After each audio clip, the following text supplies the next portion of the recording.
وَأَدْخَلْنَاهُمْ فِي رَحْمَتِنَا إِنَّهُمْ مِنَ الصَّالِحِينَ،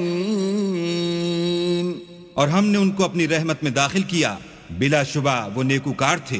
وَذَا النُّونِ إِذ ذَّهَبَ مُغَاضِبًا فَظَنَّ أَن لَّن نَّقْدِرَ عَلَيْهِ فَنَادَىٰ فِي الظُّلُمَاتِ أَن لَّا إِلَٰهَ إِلَّا أَنتَ سُبْحَانَكَ إِنِّي كُنتُ مِنَ الظَّالِمِينَ۔ اور ذُنُّون کو یاد کرو جب وہ اپنی قوم سے ناراض ہو کر غصے کی حالت میں چل دیے اور خیال کیا کہ ہم ان پر قابو نہیں پا سکیں گے، آخر اندھیرے میں اللہ کو پکارنے لگے کہ تیرے سوا کوئی معبود نہیں، تو پاک ہے اور بے شک میں قصوروار ہوں۔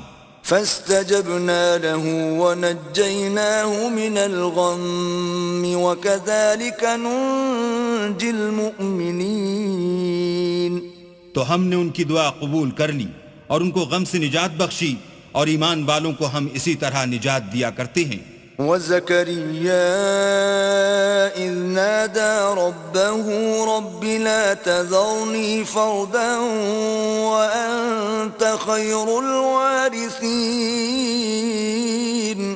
اور زکریا کو یاد کرو جب انہوں نے اپنے پروردگار کو پکارا کہ پروردگار مجھے اکیلا نہ چھوڑ، اور تو سب سے بہتر وارث ہے۔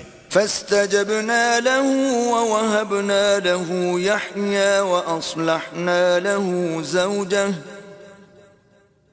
إنهم كانوا يسارعون في الخيرات ويدعوننا رغبا ورهبا وكانوا لنا خاشعين۔ تو ہم نے ان کی پکار سن لی اور ان کو یحییٰ بخشے اور ان کی بیوی کو اولاد کے قابل بنا دیا۔ یہ لوگ لپک لپک کر نیکیاں کرتے اور ہمیں امید اور خوف سے پکارتے اور ہمارے آگے عاجزی کیا کرتے تھے۔